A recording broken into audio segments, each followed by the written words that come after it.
పాకిస్తాన్ ఇప్పుడు మరి మొత్తానికి డ్రామా అయితే కంప్లీట్ అయింది. సో వరల్డ్ కప్ ఆడుతుంది 15వ తారీఖు అనేది. సో ఏమిటి డ్రామా, ఎలా అర్థం చేసుకోవాలి, ఎలా బుద్ధి వచ్చిందని అనుకోవాలి? సో ఫస్ట్ పాకిస్తాన్ అంటే ఇది యూటర్న్ అనాలా లేకపోతే ఏమీ చేయలేని అశక్తతలో ఇంకా ఏదో ఒక టర్న్ తీసుకోవాలని అనుకుందా తెలియదు, కానీ పాకిస్తాన్కి మాత్రం గట్టి ఒక ఎదురు దెబ్బే ఇది. ఒక రకంగా చెప్పాలంటే వాళ్ళకు ఉన్నదల్లా కూడా ఏంటంటే ఒక మేకపోతు గాంభీర్యం మాత్రమే. నిజానికి వాడికి ఏముందిరా బాబు అంటే ఏమీ లేదు అక్కడ. ఆ దేశంలో తినడానికి తిండి ఉండదు. వాడు F-16ల గురించి మాట్లాడతాడు. అది నిజంగా మాట్లాడితే ఒక వారం రోజులు మించి వాళ్ళ దగ్గర వార్ హెడ్స్ ఉండవు. లిటరల్ గా మాట్లాడితే వాళ్ళ దగ్గర మిలిటరీ ఎక్విప్మెంట్ కూడా అంతగా ఉండదు. వారం రోజులు 10 రోజులు మహా అయితే కొడితే అది కూడా కష్టమే. మొన్న తేలిపోయింది, అది కూడా మెయింటెనెన్స్ లేదు. ఆ చైనాకి సంబంధించిన ఏదో తుప్పు పట్టిన ఏదో కొంచెం 3rd గ్రేడ్ సరికంతా పాకిస్తాన్ కంటగడుతూ ఉంటారు. సో ఆ వీటిని మనం పెద్దగా పట్టించుకోవాల్సిన అవసరం లేదు. అయినప్పటికీ పాకిస్తాన్ ఏం చేస్తుంటే మా దగ్గర న్యూక్లియర్ వెపన్స్ ఉన్నాయి ఇట్లాంటి మాడుతుంటారు. సో వాళ్ళు మేకపోతు గాంభీర్యం ఉంటుంది, కానీ నిజానికి చతికిల పడుతూ ఉంటారు. ఇప్పుడు పాకిస్తాన్ లో రెండు అంశాలు. ఒకటి ఆర్మీ పరంగా వాళ్ళ మోరల్ ని నింపడానికి, ఒకటి ప్రజలకు దృష్టిలో భారత్ పైన మేమే పైచేయి సాధించామని చెప్పడం ఒకటి. దీనికోసం ఏ ఎక్స్ట్రీమ్ కన్నా వెళ్తారండి.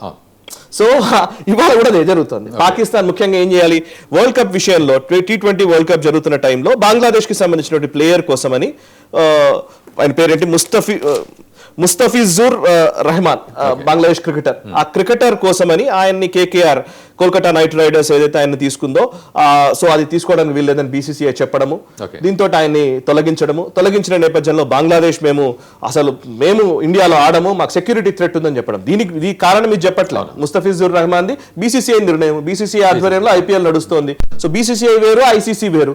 నువ్వు ఇంటర్నేషనల్ క్రికెట్ కౌన్సిల్ కి ఈ రీజన్ చెప్తే కుదరదు. సో ICCకి ఏం చెప్పారు, సో మా IPL విషయంలో మాకు తీస్తున్నారని చెప్తే కుదరదు. కాబట్టి వాళ్ళు ఏం చెప్పారు రీజన్, ICCకి చెప్పిన రీజన్ ఏంటంటే మాకు బంగ్లాదేశ్ నుంచి మేము ఇండియాకి వస్తే ఇండియాలో మాకు సెక్యూరిటీ థ్రెట్ ఉంటుందని అది చెప్పారు. సెక్యూరిటీ థ్రెట్ ఉంటుంది కాబట్టి అట్లా కుదురుతుంది. మొన్ననే మరి వచ్చావు కదా, సెక్యూరిటీ థ్రెట్ అయితే కనుక షేక్ హసీనా గద్దె దిగిన తర్వాత కూడా బంగ్లాదేశ్ మన దగ్గర సిరీస్ లో పాల్గొంది. మన దగ్గర చాలా క్రికెట్ మ్యాచ్ కూడా జరిగాయి. ఈవెన్ హైదరాబాద్ లో కూడా జరిగింది. ఈవెన్ విశ్వ హిందూ పరిషత్ వీళ్ళు కూడా చాలా జరగడానికి వీల్లేదని మాట్లాడారు. బట్ జరిగింది ఇక్కడ. ఓకే, బంగ్లాదేశ్ కి సంబంధించినటువంటి క్రికెట్ టీం భారత్ కు వచ్చింది, మనం ఆ క్రికెట్ ఆడాము. సో ఇప్పుడేదో సెక్యూరిటీ థ్రెట్ వస్తుందంటే అట్లా కుదరదు అని చెప్పేసి ICC చెప్పింది. వాళ్ళకి కావాలంటే మేము T20 వరల్డ్ కప్ నుంచే తీసేస్తున్నామని తీసేశారు. అండ్ స్కాట్లాండ్ లో ఏదో దేశాన్ని రీప్లేస్ చేశారు. దీంతో బంగ్లాదేశ్ ని రెస్క్యూ చేయడానికి మేము వస్తామని పాకిస్తాన్ రంగంలోకి దిగింది. సో పాకిస్తాన్ రంగంలోకి దిగి మేము ఇండియాతో మేము ఆడము అని చెప్పేసి వాళ్ళు చెప్పారు. అట్లా కుదరదు అని చెప్పేసి డైరెక్ట్ గానే ICC డైరెక్ట్ వార్నింగ్ ఇచ్చింది. సో మీకు మ్యాచ్ ఫీజులు, బేసికల్లీ పాకిస్తాన్ పరిస్థితి ఏంటంటే వాళ్ళకి డబ్బులే లేవు. ఉన్న ఒక $1 బిలియన్ $2 బిలియన్ కోసం కొట్టుకు వస్తున్నారు. ఒక $1 బిలియన్ IMF లోన్ కోసం అని చెప్పేసి నానా అగచాట్లు పడుతున్నాడు అసీం మునీర్ గాని, షహబాజ్ షరీఫ్ గాని. షహబాజ్ షరీఫ్ అయితే మేము అడుక్కుంటున్నామని చెప్తున్న పరిస్థితి. సో ఇప్పుడేంటి, ఇట్లాంటి ఇండియా పాకిస్తాన్ క్రికెట్ మ్యాచ్ జరిగితే అట్లీస్ట్ కొంత డబ్బులన్నీ వస్తాయి ఆ పాకిస్తాన్ క్రికెట్ బోర్డుకో లేకపోతే పాకిస్తాన్ కో, అంతో ఎంతో కొంత అడ్వర్టైజ్మెంట్ రూపంలోనో లేకపోతే ఏదో ఒక రకంగా స్పాన్సర్షిప్స్ రూపంలో డబ్బులను వస్తాయి. ఈ డబ్బులు కూడా వదులుకునే పరిస్థితిలో పాకిస్తాన్ లేదు. నెంబర్ 1. నెంబర్ 2, బంగ్లాదేశ్ రెస్క్యూ చేస్తున్నాం అనుకున్నారు, కానీ వీళ్ళు రెస్క్యూ అయిపోయేది, వీళ్ళని ఎవరు రెస్క్యూ చేసేలా లేడు. సో అట్లాంటి స్థితి వచ్చేసరికి సో మొహసిన్ నఖ్వీ ఎట్టకేలకు వెనక్కి తగ్గక తప్పని పరిస్థితి వచ్చింది. అండ్ ముందంతా కూడా PCB చాలా గట్టిగా మేము బంగ్లాదేశ్ కోసం నిలబడ్డాము, ఊరికే మేము వెళ్ళము, మాకు అసీం మునీర్ ఉన్నాడు వెనకాల, మాకు ఫీల్డ్ మార్షల్ అసీం మునీర్ ఉన్నాడు, అసీం మునీర్ ఏం చేయగలడో మీకు తెలుసు, స్పోర్ట్స్ ని స్పోర్ట్స్ లాగా చూడాలని వాళ్ళే చెప్తారు. మళ్ళీ స్పోర్ట్స్ లాగా ఇది మిలిటరీకి లింక్ చేస్తారు. ఓకే, లింక్ చేస్తే మనం ఎక్కడ తగ్గలేదు, గట్టిగానే ఉన్నారు. ICC and Bangladesh cricket board and PCBకి మధ్య లాహోర్ లో జరిగిన చర్చల్లో ఎట్టకేలకు పాకిస్తాన్ వెనక్కి తగ్గక తప్పని పరిస్థితి ఏర్పడింది. సో ఆఖరికి యూటర్న్ తీసుకున్నారు. February 15th రోజున పాకిస్తాన్ తో మ్యాచ్ ఉండబోతోంది భారత్ కి. ఓకే, సో అంటే ఎలాంటి ప్రతిష్టాత్మకమైన మ్యాచ్ గా మనం చూడాలి? ప్రతిష్టాత్మకంగా ఇంతకు ముందు ఉండేదండి. యాక్చువల్లీ ఇంతకు ముందంతా భారత్ ఇండియా అంటే సమ ఉజ్జీలు అనే ఒక భావన ఉండేది. ఇవాళ సమ ఉజ్జీలు ఏ పొజిషన్ లోనూ లేరు నాకు తెలిసి. సరే, of course cricket is cricket. ఎప్పుడైనా ఈ రోజు ఫామ్ లో ఉన్న టీం రేపు పొద్దున ఉంటుందా ఉండదో తెలియదు, కానీ బట్ ఆ రోజు ఆడడమే లెక్క. ఆ రోజు ప్లేయర్లు ఎలా ఆడారన్న దాన్ని బట్టి విజయాలు అపజయాలు నిర్ణయించబడతాయి. కాబట్టి బట్ ఓవరాల్ గా చూస్తే పాకిస్తాన్ ఎందులోనూ ఇంతకు ముందంతా కూడా ఒక 20 ఏళ్ల క్రితం 15 ఏళ్ల క్రితం ఎలా ఉండేదంటే భారత్ అండ్ పాకిస్తాన్ రెండు సమ ఉజ్జీలు అనే ఒక భావన ఉండేది. మోదీ గారు వచ్చిన తర్వాత ఏమైందంటే అసలు పాకిస్తాన్ ఏ రోజైనా అసలు రెలవెంట్ గా తీసుకోలేదు. బట్ పాకిస్తాన్ ని ఎలా ఎప్పుడు కొట్టాలో అంత గట్టిగానే ధీటుగానే జవాబు ఇచ్చుకుంటూ వచ్చారు.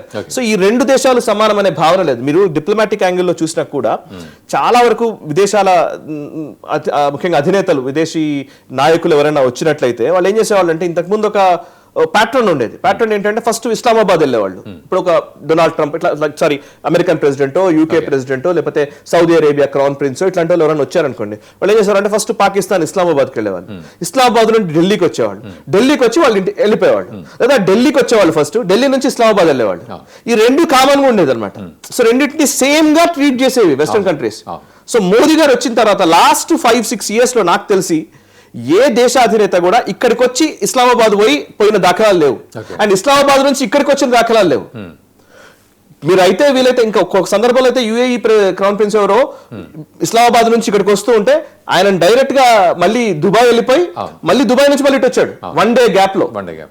సో మనం క్లియర్ గా ఉన్నాం అంటే ఆప్టిక్స్ లో కూడా రెండు సమానం అనే భావన కల్పించడానికి వీలు లేదనే భావనలోనే ఉన్నాం. అండ్ మీరు అబ్జర్వ్ చేస్తే యునైటెడ్ నేషన్స్ లో మీరు గత 10 సంవత్సరాలు ఇంతకు ముందు అంత ఎట్లా ఉండేదంటే ఆనవాయితీ పాకిస్తాన్ ప్రధాని మాట్లాడేది అండ్ భారత ప్రధాని మాట్లాడేది. పాకిస్తాన్ విదేశాంగ మంత్రి మాట్లాడితే భారత విదేశాంగ మంత్రి మాట్లాడుతూ ఉండేది. ఇట్లా ఉండేది. But past few years Pakistan సంబంధించినటువంటి ప్రధానమంత్రి మాట్లాడినా ఎవరు మాట్లాడినా మన యంగ్ డిప్లొమాట్స్ తోటి ఆన్సర్ చెప్పిస్తున్నాం. అంతే. సో అట్లాంటి ఒక ఆప్టిక్స్ లోకి మనం తీసుకెళ్ళాం పాకిస్తాన్ ఈ రోజు భారత్ రెండు ఒకటే అని అనేవాళ్ళు ఎవరు లేరు. క్రికెట్ విషయానికి వస్తే బహు దూర్కి బాత్. ఎందుకంటే మొన్ననే ఎవరో మన ఇండియన్ క్రికెటర్ ఒక స్టేట్మెంట్ ఇచ్చారు, నాకు గుర్తురాట్లేదు సార్, పేరు గుర్తురాట్లేదు అన్నారు. అసలు ఎప్పుడో మనం దాటిపోయాము, వాళ్ళకు మాకు ఇప్పుడు సేమ్ దాంట్లో లేం మేము. ఎందుకంటే వాళ్ళు చాలా వాళ్ళ ప్రదర్శన కూడా చాలా పేలవంగానే ఉంటుంది కదా. పాకిస్తాన్ ఎన్ని మ్యాచ్లు ఓడిపోతున్నారు.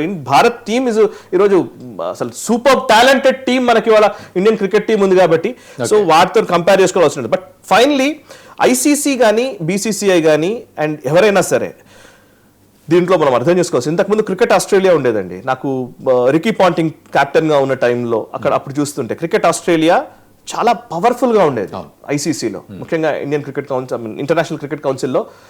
కొంతకాలం బ్రిటన్ హవా నడిచేది, యూకే హవా, బ్రిటన్ హవా ఎక్కువ, ఇంగ్లాండ్ హవా ఎక్కువ నడిచేది. కొంతకాలం ఆస్ట్రేలియా హవా ఎక్కువ నడిచింది.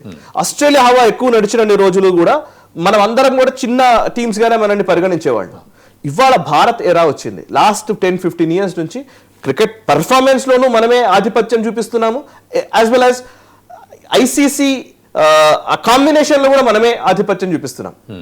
సో శరద్ పవార్ కాలం నుంచి ఇది మొదలైంది. నిజానికి మాట్లాడే శరద్ పవార్ గారు ఐసీసీ చైర్మన్ గా ఉన్నప్పటి నుంచి మొదలైంది. సో మనం ఆ పట్టును నిలుపుకుంటున్నాం కాబట్టి అఫ్ కోర్స్ రెండు money and power decides everything. So ఈరోజు భారత్ ఈ ఉన్న దేశాలు ఎక్కడా కూడా తలదించుకునే పరిస్థితులు లేదు కాబట్టి వీ హ్యావ్ మనీ అండ్ మనం ఆడితే డబ్బులు వస్తాయి. మన ప్లేయర్లకు అక్కడ కనబడుతూ ఉంటే వీళ్ళ పర్ఫార్మెన్స్ చూడడం కోసం స్పాన్సర్స్ వస్తారు. సో మనల్ని ఎవరు వదులుకునే పరిస్థితి లేదు. సో పాకిస్తాన్ కు అదే కావాలి, డబ్బులు కావాలి వాళ్ళ. So money and power plays a major role. So దీన్ని కరెక్ట్ గా అప్లై చేయడం తోటి పాకిస్తాన్ దిగిరాక తప్పలేదు.